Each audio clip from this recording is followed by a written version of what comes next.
Welcome to the experiment. This is our subject. Here.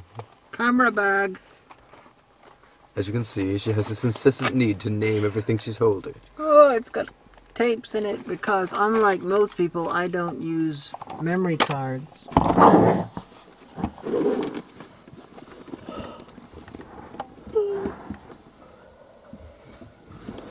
Get on screen. Hello. Hi. We saw a very loud film, ironically named The Quiet Ones. Yeah. Very loud. Very loud. Very, very loud. It wasn't just a case of jump scare, loudness. This one was like... Jump scare, jump scare, jump scare, jump scare, jump scare. No, it wasn't even that. It was, we're going to be loud regardless of jump scares. It was like, we're not even trying to jump scare you, but loudness. Sorry, babe. Which, you know, was an interesting stylistic choice, I suppose. It felt like they made a film and then put it through an amplifier. Turned the gain up on the noise. So this was apparently based on a true story, and No. It didn't say based on true story. It said inspired by true events, which is even less. That's whenever you're worried that you're based on a true story will get you in trouble legally or something.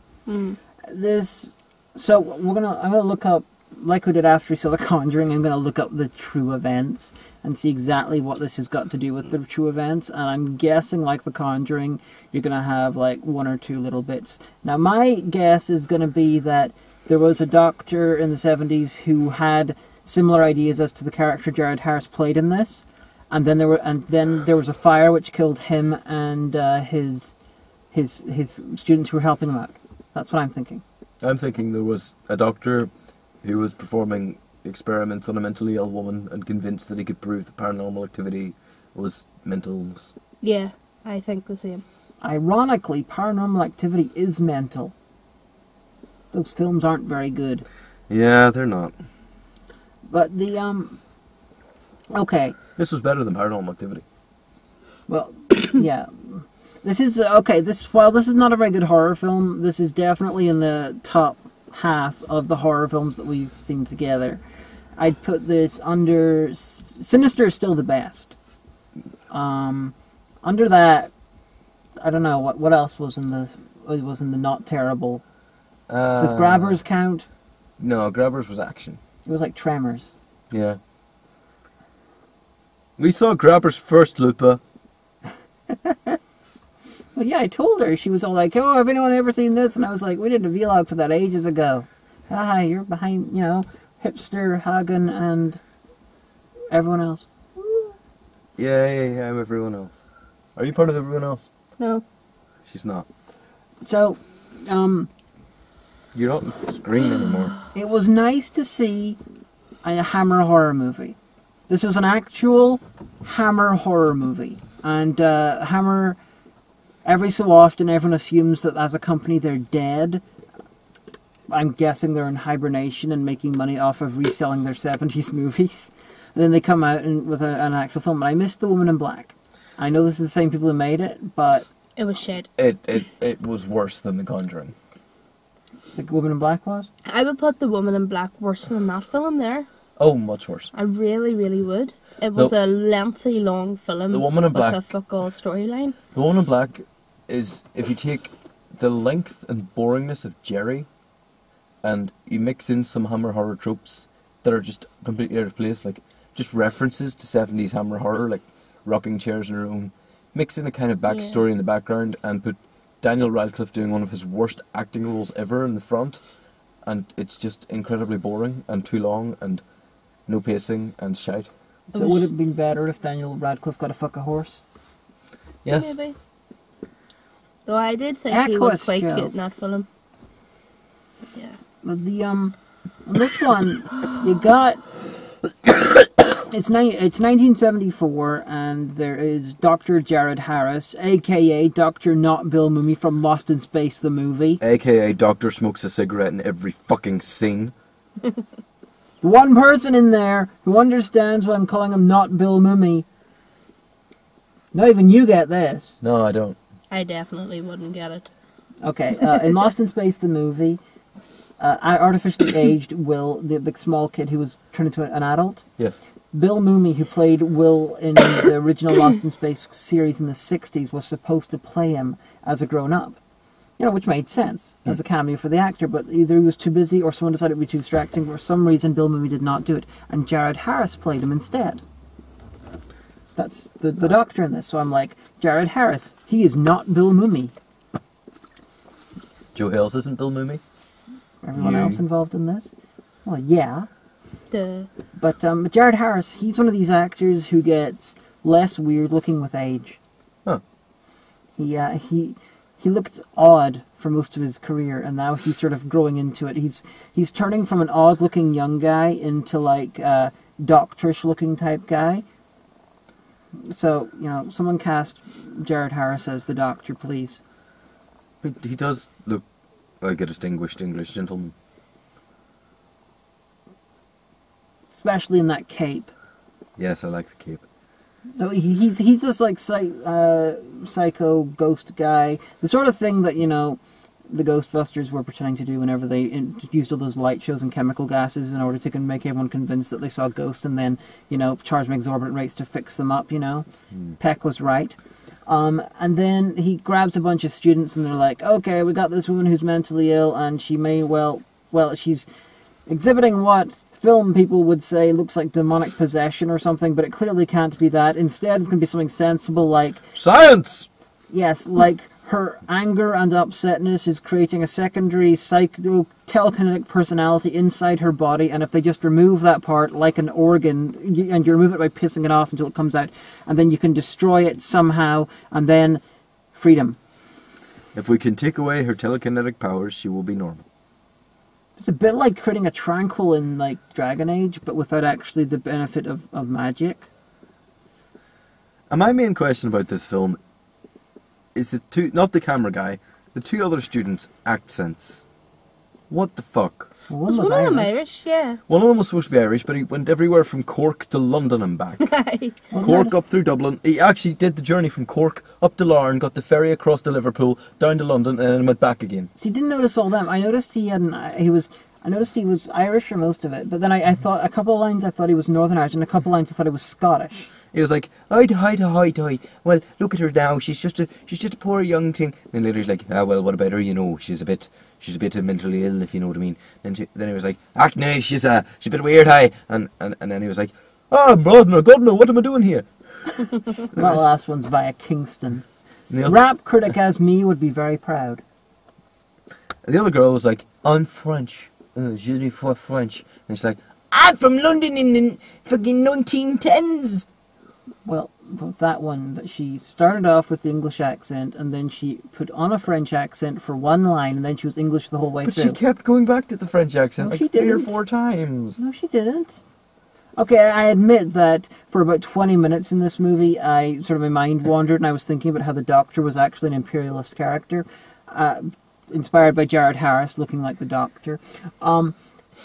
So maybe she did it in that little bit, but I'm fairly sure I didn't hear it more than once. And cameraman was just Keanu Reeves. Whoa. My only distinguishing factor in this movie is that I'm black-haired. Whoa. I'm so undistinct beyond that when I had this scene wherever this other guy with black hair has a scene with me, and we look like clones. Dude, you're putting a candle under her arm and literally burning her. Stop it, man. Stop it. You can't do that. I may well be a Christian because I'm wearing a cross around my neck, and I'm in love with her. And I hung it over a mirror. And then for some fucking reason that nobody knows, I'm recording her in the bath. Yeah. What the fuck? That was fucked up. The movie had, all of the negatives about a found footage movie with none of the positives. They're being interesting, at least. I just don't... Number one, this is completely ethically unsound. Yeah. Morally and ethically unsound way to treat anybody that you think is either possessed or mentally ill. But even in that context, why are you shooting her having a bath? Porn. He didn't want to look at her nipples. It's porn. He's going to make porn, and because he's like a student, it's the 1970s. They haven't invented RedTube yet, so he's going to sell it on Do you have any idea how expensive 8mm film is? Yes. I tried to buy some. Well, now you know then. Then why was he wasting it on interviewing her in the fucking bar? It's the 1970s equivalent of a webcam show. Well, then why did he turn it away whenever she got her nipples out? Because he suddenly realised he was a Christian. Then why did he have his cross hanging over a mirror? Why the fuck was he living in the greenhouse? If he removes his cross, is he suddenly not a Christian? No, he was like, I don't know what I believe. I'm going to hang my cross over this mirror. Then later he's like, I know what I believe. I'll put this cross back on. But no, okay. He put the cross back on for personal protection, safety. So, plot hole. Basically, they're keeping this girl awake by blasting 1970s heavy rock at her all day. Is that why they were doing that? I never understood why they were doing that. I assume it's never explained, but there's a lot of things in this that happen that they don't actually explain. They just assume you're going to understand, like why it's called The Quiet One. I assume that they made several references to having her on a very set sleep schedule, so I assume that they were blasting rock at her to keep her awake. But they were still blasting it during her sleep section. Yeah. It was just a different song. But then the videos of that young cub, they were also playing the loud music. Yeah, it's... So... But I have to this film. Oh, this is wonderful. This movie comes with homework. Yeah, we got to work out exactly why they were doing stuff. Okay, well, that aside, they are in a suburb in Oxford, and the police get called on them because they're playing loud fucking music, and the neighbours don't appreciate it. So he's called in front of the university committee, and he's like, "Gentlemen, this feels unpleasant." And they're basically like, "Yeah, we're all dressed up to tell you to go fuck yourself. Yeah, your funding will be cut, Dr. Venkman. You were the worst kind of scientist. I can't remember the rest of the quote. Your theories are the shoddy. I can't remember the rest of the line, but you're out there. You're gonna have to build a proton accelerator by yourself. Your sample size is too small, and your statistical anomalies are too high. Your data is useless." No, the meeting probably went something like this. We understand that you've been taking funding from us to shoot pictures of a young mentally retarded girl in a bath. Not my words, by the way, but it's in context of the 70s. She's mentally impaired and you're taking video of her in a bath. We find this very interesting, but, we'll just have to buy the footage off you later. But right now, you can't do this in university. Normally we would fund this, but, we got 2 noise complaints from a neighbour. So, give us your money back. Then he's like, well, I'm quite poor. I don't know if I'll be able to pay you. Do you want to continue working for me? Yes. What about you, cameraman? Well, I can always look for cheaper film. And then they go and rent within, obviously convenient driving distance to Oxford, because they're driving there in less than a couple of hours. They rent a 3-story, 30-something bedroom mansion. Well, to be fair, they knew they were not making a film based on Harry Price, the 1930s British ghost hunter, who investigated the burning down of Borley Rectory, which was considered in the UK's most haunted house at that time. And, so they were like, okay, we're not doing that, so let's just pretend we are by have this really old house that's, really big and stuff, and we can burn it down at the end. But it's like we got Harry Price, but we don't. I'm sorry. Someone make a Harry Price movie. If you're that tight for cash, and you need a room for the subject, a room for your records, and 3 bedrooms, because 2 of your people are a couple. You could do that in my house. What are you talking about? Because the blonde one was having sex with the Irish guy, and she was also having sex with the professor guy. But then the black-haired guy was having sex with the subject. The subject was maybe having sex with the professor. Literally every heterosexual possible coupling in this probably happened at some point. Yes. Yeah. Okay, so you need a maximum of if you count the subject's room and the room for monitoring the subject, you need a maximum of 3 other rooms between the 4 people. But it's okay, because they save money on not buying food, because they never ate in this film. Yeah, they did. They had a barbecue. Did they actually eat food? No, they just cooked food. Yeah.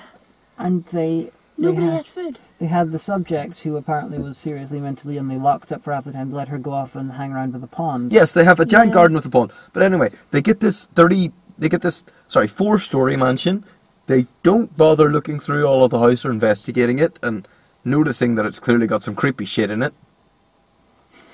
And the cameraman doesn't live in the house. He goes and lives in a fucking greenhouse at the bottom of the garden.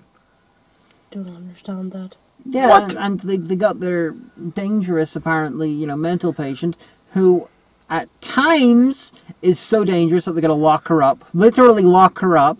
And then other times, she can run around by the pond, she can wander around, she's allowed to do whatever she likes. It's homework again. I gotta find out what their logic behind this was. So they try to induce telekinesis in the mental patient by showing her a weird stroboscope and having a seance. It's like the bit with Jeffrey Combs and the red ball in House on Haunted Hill.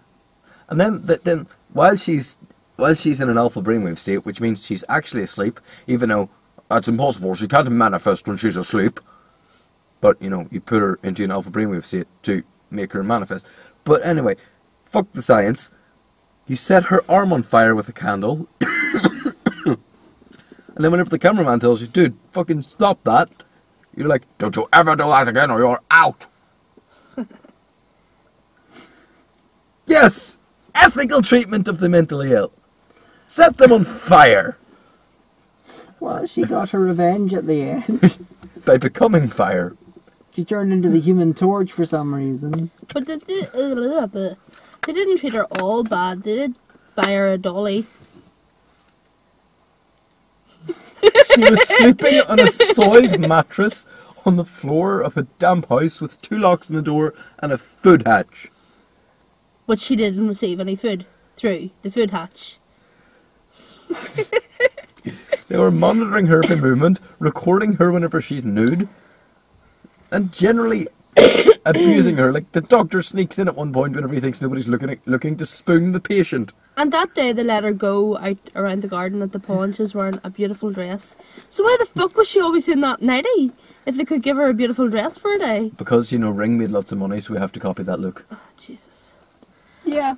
And also your blonde hair girl had fancy bed covers and sheets and all. And all they can give her is a fuzzy blanket, not even a sheet on her mattress.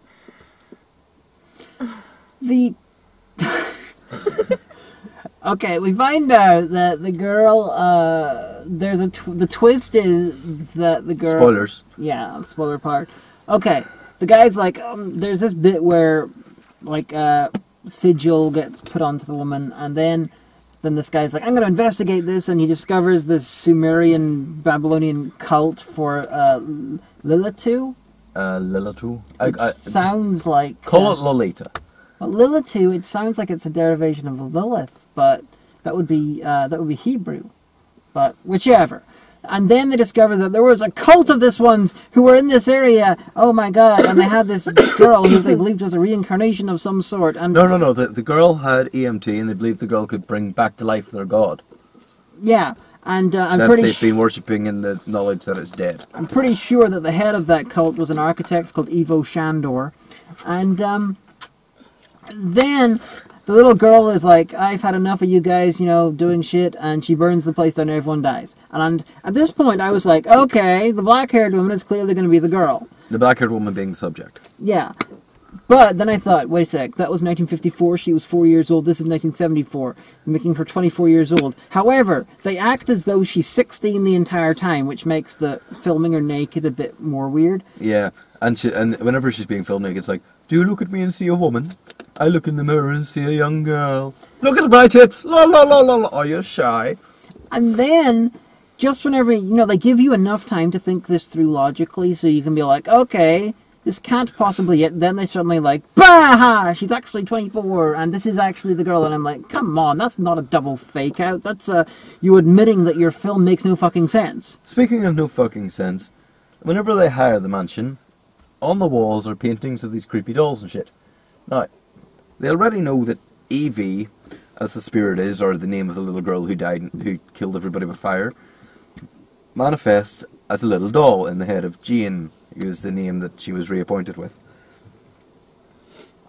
And then, one night, Jane disappears up into the 4th story, and they find a room full of creepy dolls and shit that match the paintings down there. And then they find what looks like the image of a fetus burnt into a crib's mattress. Yeah, it was totally like Eraserhead, the baby in Eraserhead, but 2D. Yeah. and it was alive and stuff. And the guy's like, this is the found footage, but he's like, I gotta make it look like I'm competent at camera work, but at the same time I can't keep it on there long enough for the audience to see that this is like ridiculous. They're not allowed to see what it is. Which makes me wonder. The tropes here are telling me that they brought their patient to a haunted house.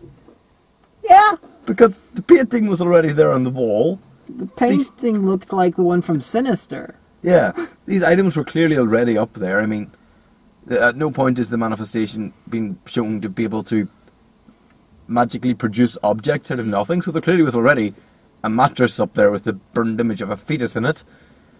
And then the fetus comes to life and jumps inside her. That's another thing. At one point, she's obviously very sexually frustrated because she gets a cameraman. She's like, Evie's inside me. Stick your dick in and feel her. You know, that is better dialogue than they actually had in that scene in the film. It's pretty much the same. Yeah, yours is better. It's more to the point. That's what she said. But it does feature the lines, come in and feel her, and she's inside me. I am actually traumatized. I really am. I feel so scared and sick, and I feel so haunted.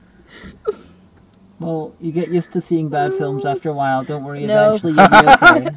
I have been trying to watch scary films from the age of like 12, and I just can't. I get too absorbed in them. Well, we should show you good horror films then. Sarah gets absorbed in everything. We're currently watching a detective show called Castle, and she cries. Yeah.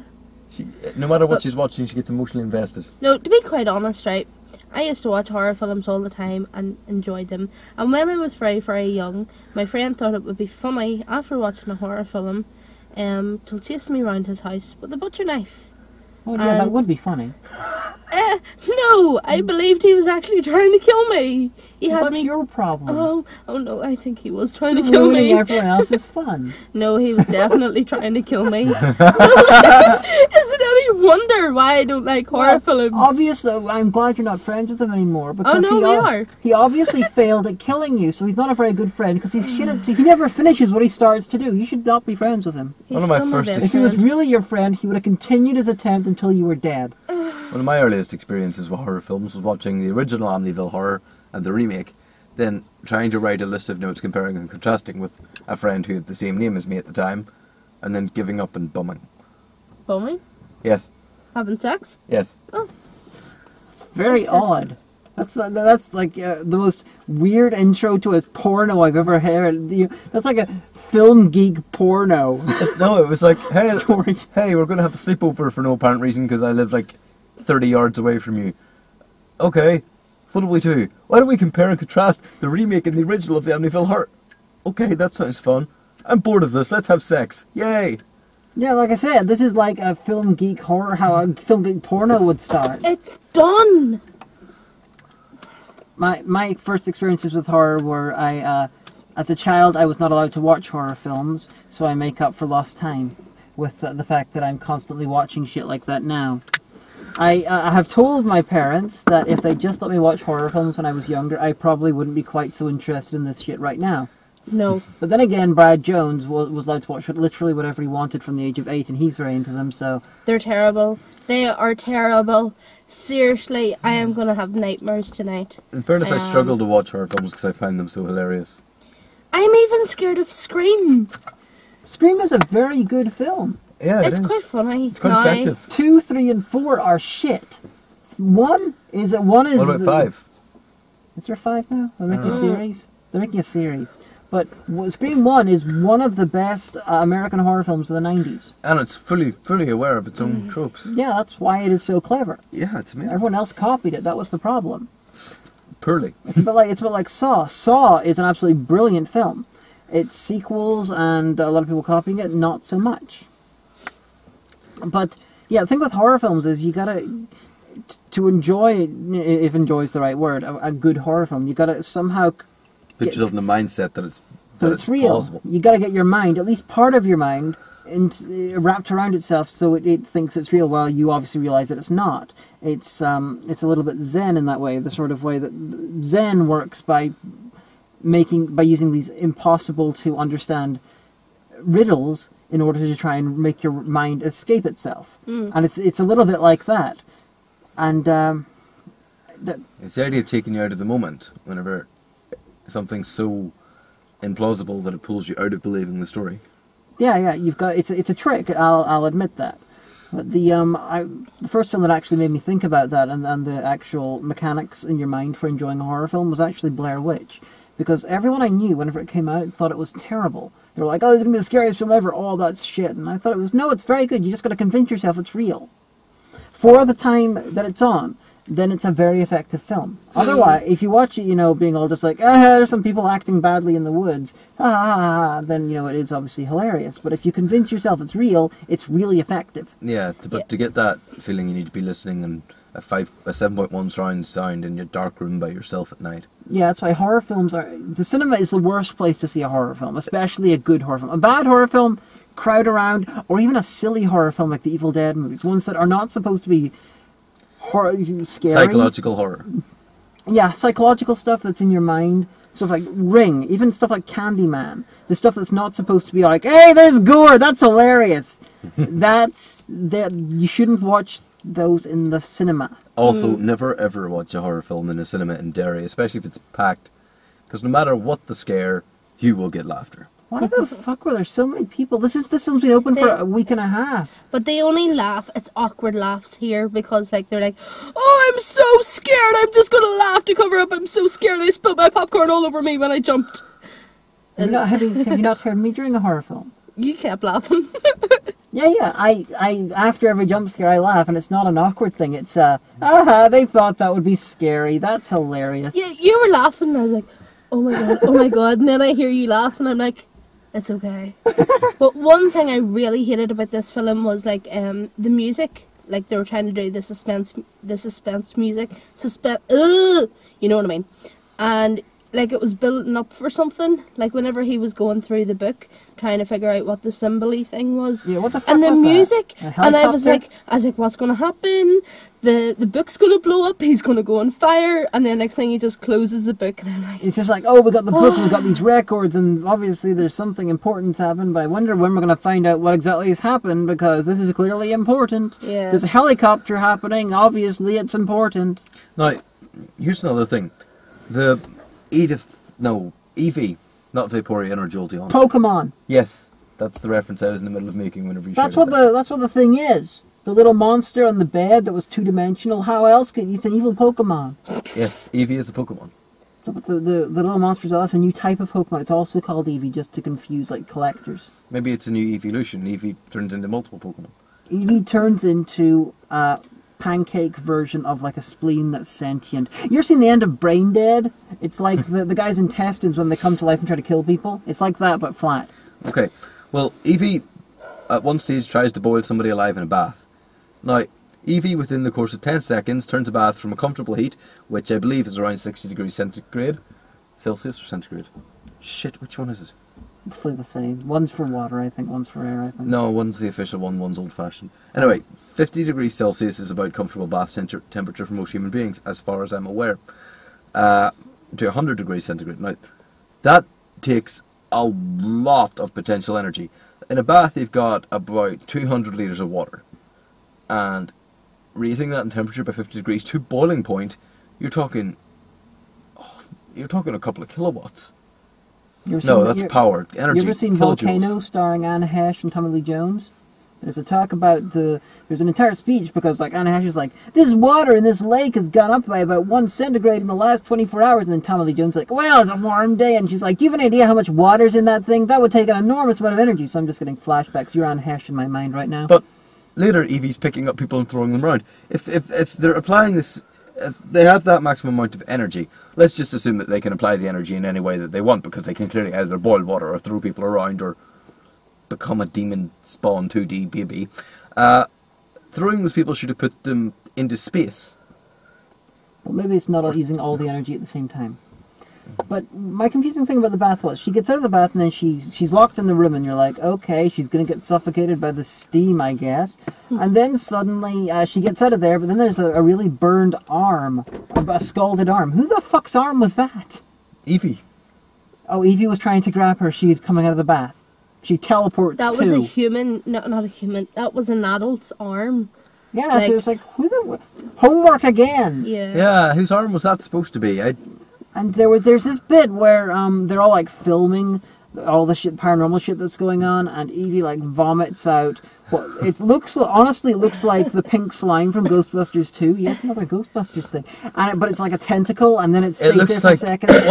what's the movie with the tentacle with the face, the water, Oh, the Abyss. the abyss? Yes, it looks as bad as the CGI in the abyss. I thought it looked like a couple of snakes. And it's like, it just stands there, and it's like, and then it suddenly goes back into her mouth.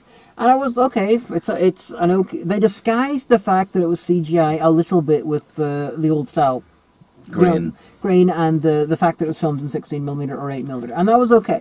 But then the guy's like, okay, hours later, I'm a believer now, but then I'm going to spend, days of being a believer before I go back and look at that footage again for some reason. And then he's watching it, and then suddenly the tape literally looks like it's on fire whenever the thing's at its apex like that. And then it's like the way my gun effect goes in the Hagan things. Yeah. It's like it builds and then goes down again.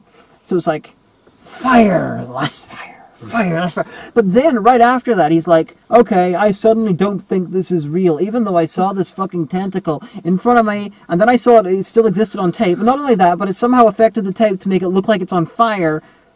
And then he assumes that this is a hoax, and he's all like, these are ways this could be hoaxed. And I'm just like, if you wanted to make the guy think that it was a hoax, it's a very simple way of doing it.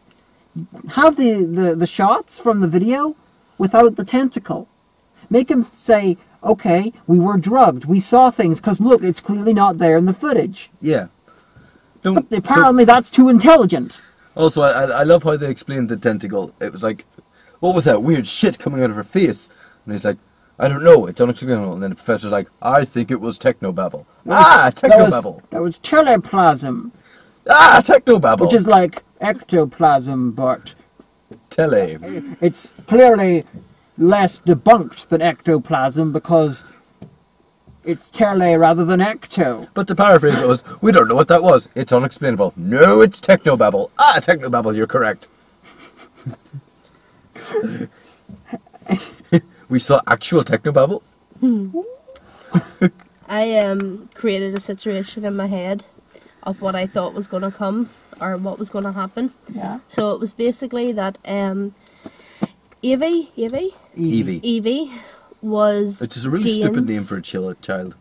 Was Jane's wee sister, and Jane accidentally set her on fire or like blew up a house, or in my head it was a barn. She put a barn on fire and she accidentally killed her younger sister. And she mentioned at one stage that nobody wanted her. She was always passed from one person to the other. So I thought her parents thought she was evil, like put her up for adoption. And these people wanted her. Then they figured out that they killed her kid's sister. And they passed her on to another people. And that Jane was now haunted by her sister because of setting her on fire. And I thought if she got rid of her nightmare, she would be perfectly fine. That was my explanation. And I think it would have made a better storyline. CGI! No one agree? Well, no, I think that would have been a better storyline than what the fuck is going on and why is nothing being explained? This will never be referenced again. Do you prefer my storyline? She wasn't listening. No, I was. Your version, it felt a little bit reminiscent of things like the American remake of The Ring and stuff like that. So their one was crappy, but it was more original. Well, your one would probably be better, but it was less original. So generally, unless something is really, really shit and original, I generally go for the more original one, regardless of quality. Yeah. Because it's new. Well, your one, you haven't seen many horror films, so you wouldn't realize it was a little bit generic, but it was a little bit generic. I want to put a distinguishment between original and not fucking explaining anything that goes on whatsoever apart from how EKGs work. Also, they have an EKG headrest that they never put in the same position on it fucking twice. That's not how they work. And we had... Okay, I had to actually ask why they called the film The Quiet Ones on the way out. Now, I realize I'm not the smartest person in the world. Pretty far from it. I am, however, of moderate intelligence, and I'm told I might be above average. I have no idea, I've never been tested, but I know I'm not stupid. Yet if I had no idea why it's called The Quiet Ones, I can't imagine what people like Robyn feel like. I'm a certified genius. And you're the one who explained to me what the quiet ones meant, apparently. Basically, there's a line at the end where there's this guy at the start whenever the professor's actually giving a lecture, which they skip for the rest of the semester. But there's a line at the start where this guy's like, you're a bastard. Why dare you treat a woman like this? This is evil. What you're doing is wrong. And he's like, well, feel free to come to the rest of my lectures, which I'm not doing. Ha ha ha ha. And then, like, the cameraman goes to look up what this, see if he can find this sigil anywhere. And he's like, oh, you're one of those fellows who's working with that doctor who's abducting women and torturing them, aren't you? And he's like, hmm? It's like, murder makes for a very good subject to study, doesn't it? It's like, no, it's like, if you're looking for ghosts, killing young women's a very good way to find them. And it's like, not going to engage this man in conversation. He's clearly Christian. you know, I'm pretty... Oh, you're one of the quiet ones. You're one of his cult of quiet ones. And why quiet ones? I don't know. But, because they don't talk to crazies. And, you know, okay, I have never been to Oxford University, especially not in the 1970s, and I know that they're quite important in the town, but I'm pretty sure that an Oxford University professor would not be allowed to kill people for his area of study. I'm pretty sure even they would say, that's probably not good. Go down the road to Cambridge if you want to do that. No, Or even go to the third university in the UK, Durham, or the fourth. Queens. No, I'm actually going the list of when the order they came. Oxford, Cambridge, Durham, and then I believe it was St Andrews and Edinburgh. Oh. Yeah. I thought QUB was higher than St Andrews. No, this is oldest. Ah, oldest. Ah, I thought you meant highest. Oxford was the first. Cambridge literally happened because some guys left Oxford during one of the bouts of the plague, and they were too worried. So they went there, and then they set up Cambridge to be far away from Oxford. And then they were like, oh, we're going to rival boats! And there was one line in this film I actually really loved, and it was after the French Cockney girl and the travel all over the UK boy had been mysteriously killed by being thrown around the house by fucking ghosts. I don't know how the second one was killed. He was kind of pulled by the arm through a hole in a door. It's like his arm got ripped off and then suddenly he's dead. And then you never see him again, but we don't get a confirmation of that. He could possibly have been sucked through a hole in the door and atomized, I suppose. We didn't see. Keanu cameraman is like, you're not going to get away with this, doctor. And the doctor's like, get away with it? There are 2 dead people upstairs. I just want to finish the experiment. This is suddenly flatliners. I'm going to kill her and bring her back to life after I have photos of a ghost because I'm suddenly insane. It's suddenly the reanimator. They come back wrong. And then... Also, if there's no heartbeat, adrenaline to the heart doesn't do anything. The film...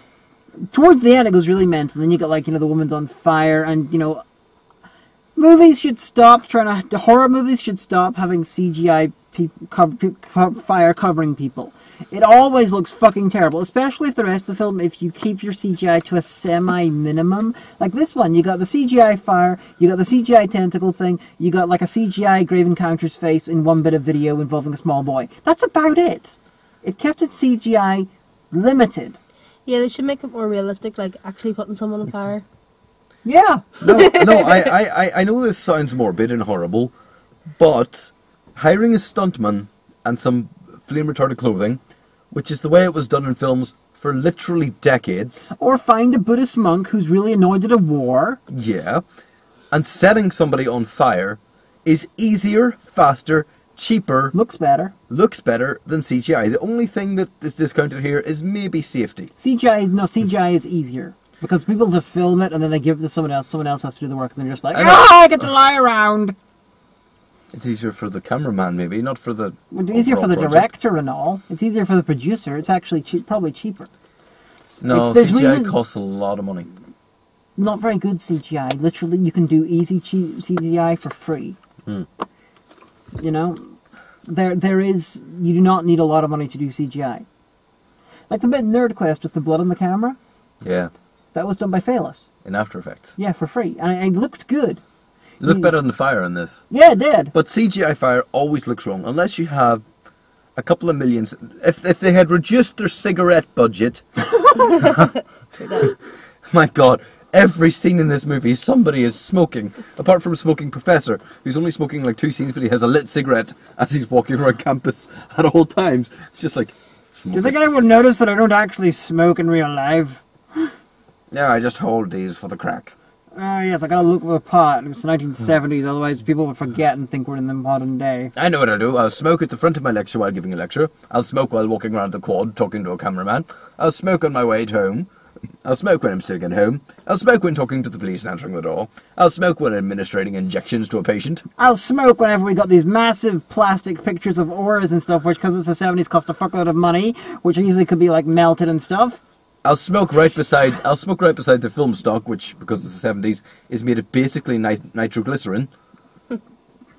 yeah, film stock in the 70s was basically a bomb. Okay. And I was really happy at the opening credits because it was said based on a screenplay by Tom DeVille, which is a weird credit. But Tom DeVille, which I'm very sure is a pseudonym, but he was the guy behind Urban Gothic. And there might actually be a collection of people using this as a nickname. I don't really have no idea. But Tom DeVille wrote about 75%, 80% of Urban Gothic. And he apparently came up with doing this film, and wrote a script or wrote a story or something. And other people adapted it into the script we've got now. So this is the closest thing we've got to an Urban Gothic film, and it's not fucking Pineapple Chunks! There's always room for pineapple chunks. It's not even the Boys Club or Necromance, or what was the other good one? Vampirology! Vampirology was fantastic. Yeah. I want to see all these films, but this one, no, we gotta do this one. Okay, fine. Shh, just the quiet ones. You have totally lost me. We're talking about an old British series. Which Okay. I did a video thing on. Okay. Which this is like, it's like a film version of it. But, yeah, this film wasn't very good. It had some moments, but it was mainly jump scares and a soundtrack that was just played at the wrong time, and no story whatsoever, sort of mashed together with... One of the less bad ones that we've watched together as horror films go.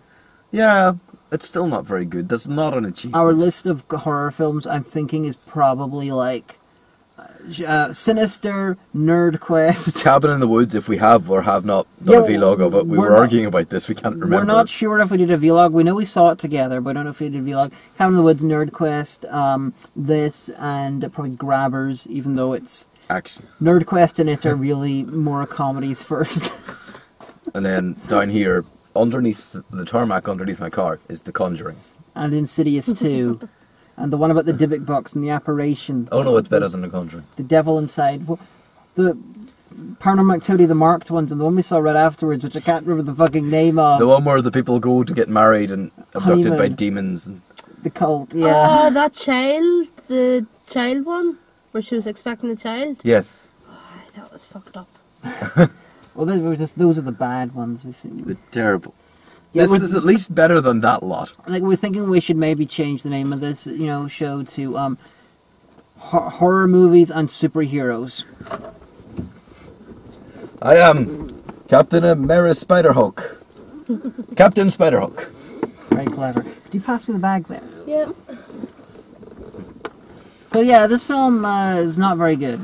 I would like to say it wasn't very good, but because I got so traumatized, I have to say I'm traumatized and need a bit of therapy to help me get back to normal life and make me believe that I'm not going to die. Sexual healing. You'll be fine. You two have sex. You'll be fine. Now, because Robyn is moving away from Derry at... End of June. Yeah, soonish. So these vlogs are most likely going to be me and Teddy, because he will become free on a Tuesday night. This is my present for Robyn. Dun dun dun! The origin of this was ages ago. I had this idea that everyone I knew involved in the Minions was a Left 4 Dead monster. I was a spitter, Neil was a jockey, Teddy was a boomer, and Robyn was this. Robyn was a smoker, because Robyn smokes. I'm smoking hot. So this is you in action figure form as a zombie. Kind of looks like you. This movie was shit. You could take my place. Thank you. It's very thoughtful. Yeah, I was when I was in Belfast last. I found it in Forbidden Planet, and I was like, yeah, it's a good idea. I'm tearing up. I think it's trying to tell you if you continue smoking, that's what you're going to look like. I'm Yeah. pretty sure that's part of the joke of From the Left for Dead Zombies. Yeah. Yeah, every single one is like a representative. Apparently, each of them was a type of addict to something. You're going to cough your lung up, and it's going to dribble down your chin. And you have a massive tongue, which is rather penile, which is just perfect in a way. Yes. Penis tongues. Ah. So, Penis tongues. Penis tongues. bye bye. Bye. Bye! That was about 20 minutes longer than I expected.